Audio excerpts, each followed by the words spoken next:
അപ്പോൾ welcome back റോക്ടോ talks. ഇന്ന് വിഷു ദിനമാണ്. അപ്പോൾ എല്ലാവർക്കും നമ്മുടെ പ്രേക്ഷകർക്ക് എല്ലാവർക്കും ഹാപ്പി വിഷു. പറടാ happy Vishu. Happy Vishu. Mind game തന്നെ കളിച്ചില്ല മുംബൈ, ശരിക്കും പറഞ്ഞ DC-ക്കെതിരെ. അതെ, ലാസ്റ്റ് മൊമെന്റ് വരെ അങ്ങോട്ടും ഇങ്ങോട്ടും ആടി അലഞ്ഞ മത്സരമായിരുന്നു.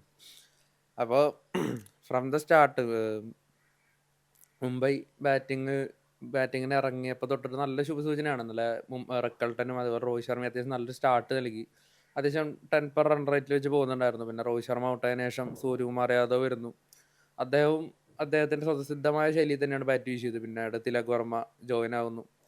അപ്പം ഇന്നലെ വലിയ റൺ റേറ്റ് ഒരു പരിധിക്കപ്പുറം പോയില്ലെങ്കിൽ പോലും ഒരു നോർമൽ 10 റൺ റേറ്റ് വെച്ചിട്ട് പോകുന്നുണ്ടായിരുന്നു. മുംബൈ ബോളേഴ്സിൽ എനിക്ക് തോന്നുന്നു വിപ്രാജ് സിംഗ് അവരുടെ ഒരു മിഡിൽ ഓവേഴ്സിൽ നന്നായി പന്തെറിയുണ്ടായി. അതുപോലെ കുൽദീപ് യാദവ് ഒരുപക്ഷെ അവരുടെ ഒരു സ്പെല്ലില്ലായിരുന്നെങ്കിൽ കുറച്ചുകൂടി റൺസ് മുംബൈ അടിച്ചാണ്. എന്നാൽ പോലും 200+ എന്ന് പറയുന്ന ഒരു ടാർഗറ്റ് അത് അവർ സെറ്റ് ചെയ്യണം. കാരണം നമുക്കറിയാം മുംബൈ 200+ എടുത്ത ഫസ്റ്റ് ബാറ്റിങ്ങിൽ എടുത്ത 15 കളികളിലും മുംബൈ തോറ്റിട്ടില്ല. അപ്പം ഇന്നലെ തിലക് വർമ്മ അദ്ദേഹത്തിന്റെ ബാറ്റിംഗ് എടുത്ത് പറയണം. കാരണം ഒരു കളി റിട്ടയർഡ് ഔട്ടായിട്ട് പോവേണ്ട ഒരു വിഷമം ഉള്ള ഒരു സിറ്റുവേഷനിൽ നിന്നാണ് അദ്ദേഹം ഇപ്പോൾ കഴിഞ്ഞ 2 കളികളിലും 50 അടിച്ചിട്ട് തിരിച്ചു വന്നിരിക്കുന്നത്. അതും 10-200 സ്ട്രൈക്ക് റേറ്റിന് മുകളിലാണ് അദ്ദേഹം കളിച്ചത്. അപ്പോൾ 200+ എന്ന് പറയുന്ന ഒരു ടാർഗറ്റ് അവർ സെറ്റ് ചെയ്യുമ്പോൾ തന്നെ അവർ ജയിച്ചൊരു, കാരണം അവരുടെ ഒരു ട്രാക്ക് റെക്കോർഡ് അങ്ങനെയാണ്. 200+ എടുത്ത് കഴിഞ്ഞാൽ മുമ്പ് ഇതുവരെ തോറ്റിട്ടില്ല. At the same time Tilak Varma 50 അടിച്ച കളികളിലൊന്നും ജയിച്ചിട്ടുമില്ല. അപ്പോൾ ഏതെങ്കിലും ഒരു റെക്കോർഡ് തകരുമെന്ന് ഉറപ്പായിരുന്നു. മറുപടി ബാറ്റിങ്ങിൽ നല്ലൊരു സ്റ്റാർട്ട് കിട്ടിയില്ല ഡൽഹിക്ക്. അവരുടെ ഒരു ഹാർഡ് ഹിറ്റർ ഫ്രേസർ മെഗ്രിക്ക് ഒരു ഫസ്റ്റ് ബോളിൽ തന്നെ ഔട്ടാവുകയാണ്. അപ്പോൾ അദ്ദേഹം കഴിഞ്ഞൊരു 5 കളികളായിട്ട് ഒരു കളികളിലും ഫോം കണ്ടെത്തിയില്ല. നമ്മൾ ഭയങ്കര പ്രതീക്ഷ കൽപ്പിച്ച ഒരു പ്ലെയർ ആയിരുന്നു.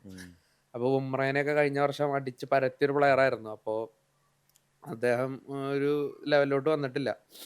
പക്ഷെ പിന്നീട് കണ്ടത് ഒരു എന്താണ് അൺബിലീവബിൾ ആയിട്ടുള്ള ഒരു കാര്യമാണ്. ഔട്ട് ഓഫ് ദ ബോക്സ് ആയിരുന്നു ഇന്നലെ. ഇമ്പാക്ട് പ്ലെയർ ആയിട്ട് വന്നിട്ട് കരുൺ നായർ അതാണ് ഒരു ഇമ്പാക്ട് എന്ന് പറയുന്നത്. കാരണം 3 വർഷത്തിന് ശേഷമാണ് അദ്ദേഹം IPL കളിക്കുന്നത്. 2022 അദ്ദേഹം IPL കളിച്ച അവസാനമായിട്ട്. ഇതിനിടയിൽ ഇന്റർനാഷണൽ ക്രിക്കറ്റിലും വന്നിട്ടില്ല, അല്ലെങ്കിൽ ഇന്റർനാഷണൽ പ്ലെയേഴ്സിനായിട്ട് അവരൊന്നും നേരിട്ടിട്ടുമില്ല. സ്റ്റിൽ ഇന്നലെ 200 സ്ട്രൈക്ക് റേറ്റിന്റെ മുകളിൽ സാക്ഷാൽ ബുംറ അടക്കം ലിമിറ്റഡ് ക്രിക്കറ്റിലെ ഏറ്റവും മികച്ച ബോളറായ ബുംറയൊക്കെയാണ് 2 6 ഒരു 4 ഒക്കെ ഒരു ഓവറിൽ അടിച്ച് തൂക്കി. അഭിഷേക് പോറിലെ അപ്പുറത്ത് വെറും കാഴ്ചക്കാരനായിരുന്നു. അവൻ അമ്മാതിരി അടി അടിച്ചുകൊണ്ടിരുന്ന ഇന്നലെ കരുൺ നായർ. പ്രത്യേകിച്ച് ബോൾട്ടിനെതിരെയുള്ള ഡ്രൈവും കാര്യങ്ങളും സ്ട്രോക്ക് പ്ലേയും ഒക്കെ ഭീകരം. അത്രയും ക്രിക്കറ്റ് ഷോട്ട്സ് ആയിരുന്നു കളിച്ചുകൊണ്ടിരുന്നത്, പ്യുവർ ക്രിക്കറ്റ് ഗെയിം. അപ്പോൾ ഇന്നലെ ഏകദേശം ഒരു 10 ഓവർ കഴിയുമ്പോൾ 110 മുകളിലോട്ട് റൺസ് വരികയാണ്. അല്ലെങ്കിൽ 13 ഓവർ കഴിയുമ്പോൾ തന്നെ 150 എന്ന് പറയുന്ന ഒരു സ്കോറിലോട്ട് എത്തി. 12 ഓവറിൽ 140 രീതിയിൽ നിലയിലായിരുന്നു ഇന്നലെ ഡൽഹി നിൽക്കുന്നുണ്ടായിരുന്നത്. കരുൺ നായരുടെ വിക്കറ്റ്, അത് സാന്നർ ഗംഭീര ഒരു ബോളായിരുന്നു. അത് അവിടെ നിന്ന് തൊട്ട് കളി തിരികെയാണ്. ഞാൻ ചിന്തിക്കുന്നത് വെച്ചപ്പോൾ നമ്മളൊരു 12 ഓവറിൽ 140 റണ്ണായി. ഇനി ഏകദേശം 48 ബോളിൽ നിന്ന് 65 റണ്ണേ വേണ്ടു. സ്വാഭാവികമായിട്ടും ബോളിംഗ് ടീം തോറ്റ് നിൽക്കുന്ന ഒരു സിറ്റുവേഷൻ തന്നെയാണ്. ഇപ്പോൾ നമ്മൾ കഴിഞ്ഞ തവണ പഞ്ചാബിന് മത്സരമൊക്കെ കണ്ടപ്പോൾ പറഞ്ഞു, ഒരു 100 റൺസ് SRH അടിക്കുമ്പോഴേക്കും പഞ്ചാബ് മൈൻഡ് അവർ കൈവിട്ടു പോയി, അവർ തോറ്റു എന്ന് ഉറപ്പിച്ചു കഴിഞ്ഞു. അവിടെ തന്നെ മത്സരം നമ്മൾ അടിയറ വെച്ച് നമ്മൾ തോറ്റു കഴിഞ്ഞു. പക്ഷെ ഇന്നലെ മുംബൈയുടെ പ്ലാൻ എന്ന് പറയുന്നത്, മുംബൈയുടെ ഒരു സ്പിരിറ്റ് ഓഫ് ഗെയിം എന്ന് പറയുന്നത് അങ്ങനെയാണ്. അവർ ലാസ്റ്റ് ബോൾ വരെ ഫൈറ്റ് ചെയ്യും. ആ ഒരു ഫുൾ എഫേർട്ടിൽ അല്ലെങ്കിൽ ഫുൾ ഇന്റന്റിൽ തന്നെ അവർ ഫൈറ്റ് ചെയ്യും. അതിൻ്റെയൊക്കെ റിസൾട്ടാണ് ഇന്നലെ അവർ കിട്ടിയെന്ന് പറയാം.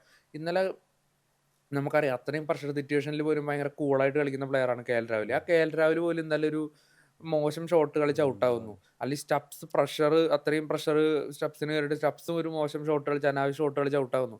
ഇതൊക്കെ മുംബൈ അവർ ഡെവലപ്പ് ചെയ്തെടുക്കുന്നതാണ് ആ ഒരു ഫീൽഡിൽ.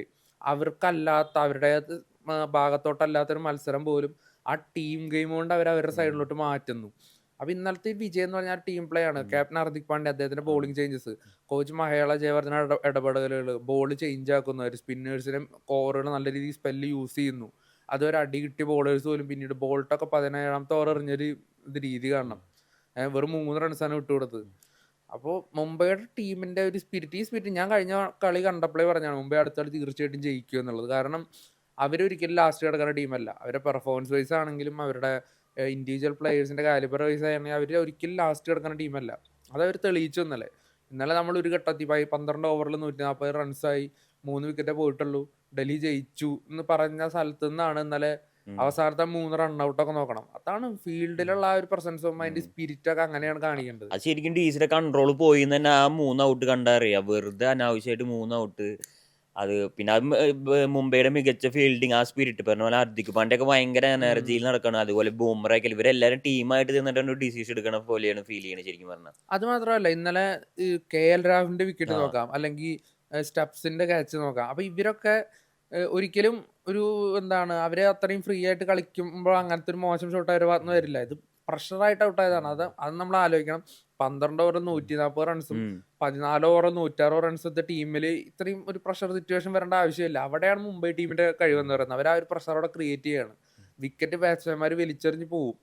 അതാണ് അവരുടെ രീതി, അങ്ങനെയാണ്. അത് 5 കപ്പ് എന്നൊക്കെ പറഞ്ഞത് വെറുതെ കിട്ടുന്നതല്ല. അതിങ്ങനെ ഇത് തന്നെയാണ് അവരുടെ പരിപാടി. എന്തായാലും ഇനി കുറച്ചുകൂടി ബോളിങ്ങിലൂടെ ശ്രദ്ധിച്ചാൽ മതിയല്ലോ മുംബൈ.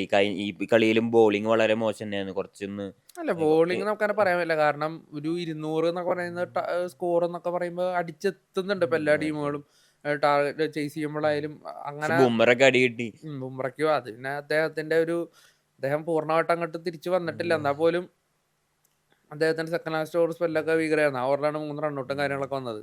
അപ്പോൾ വിപ്രാജ് നിൽക്കുന്നുണ്ട്, അല്ലെങ്കിൽ ഈ പറയുന്ന അല്ലെങ്കിൽ അശുതോഷ് ശർമ്മയൊക്കെ ഒരു എൻഡിൽ 2 ഫോറൊക്കെ അടിച്ചതിന് ശേഷമായിരുന്നു ആ ഒരു ഇത്. ആ 4 പോയ ബോളുകൾ പോലും മികച്ച ബോളുകളായിരുന്നു.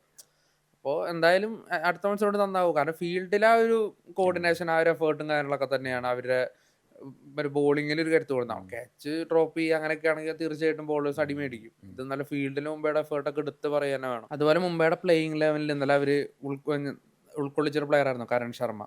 അപ്പോൾ കരൺ ശർമ്മ എന്നൊക്കെ പറയുമ്പോൾ അദ്ദേഹത്തിന്റെ ഒരു പ്രൈമൊക്കെ കഴിഞ്ഞിരിക്കുന്ന ഒരു പ്ലെയറാണ്. അപ്പോൾ പക്ഷെ എന്നാലും മുംബൈയിലാണ് അദ്ദേഹം കളിക്കുന്നത് എന്നുള്ളതുകൊണ്ട് എനിക്ക് ചിലപ്പോൾ അദ്ദേഹത്തിന്റെ ഭാഗത്ത് എന്തെങ്കിലുമൊക്കെ അദ്ദേഹം എന്തെങ്കിലും ചെയ്യുന്ന ഉറപ്പായിരുന്നു. കാരണം പീയൂഷ് ചാവളയെ വെച്ചിട്ടും സൗരഭ് തിവാരി വെച്ചിട്ടൊക്കെ അവർ ഇതുപോലെ ഒരുപാട് നല്ല പരിപാടികൾ സെറ്റ് ചെയ്തിട്ടുണ്ട്. ഇന്നലെ കരൺ ശർമ്മയുടെ സ്പെല്ല് നമ്മൾ എടുത്ത് തന്നെ പറയണം. ഇന്നലെ ആ ഒരു മിഡിൽ ഓവേഴ്സിൽ മറ്റേ ഡൽഹിയുടെ മിഡിൽ ഓർഡർ ഇന്നലെ കൊളാപ്സ് ആവാൻ തന്നെ മെയിൻ കാരണം കരൺ ശർമ്മയുടെ സ്പെല്ലും കാര്യങ്ങളൊക്കെയാണ്. അപ്പോൾ ഇന്നലെ മാൻ ഓഫ് ദ മാച്ച് ആയത് അദ്ദേഹം തന്നെയാണ്. അത് ഭയങ്കര ട്രൂലി ഡിസേർവിംഗ് ആയിരുന്നു.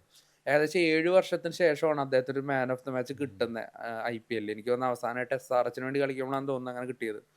എന്തായാലും ഇങ്ങനെയാണ് പ്ലേയേഴ്സിനെ യൂസ് ചെയ്യുന്നത്, അല്ലെങ്കിൽ ഇപ്പോൾ ഒരു വെറ്ററൻ പ്ലേയേഴ്സിനൊക്കെ യൂസ് ചെയ്യുന്ന ഒരു രീതി, അത് മുംബൈയുടെ ഈ ഒരു വർഷത്തെ അല്ലെങ്കിൽ മാറ്റിയുള്ള പരീക്ഷണങ്ങൾ അതൊക്കെ വർക്കാവുന്നു.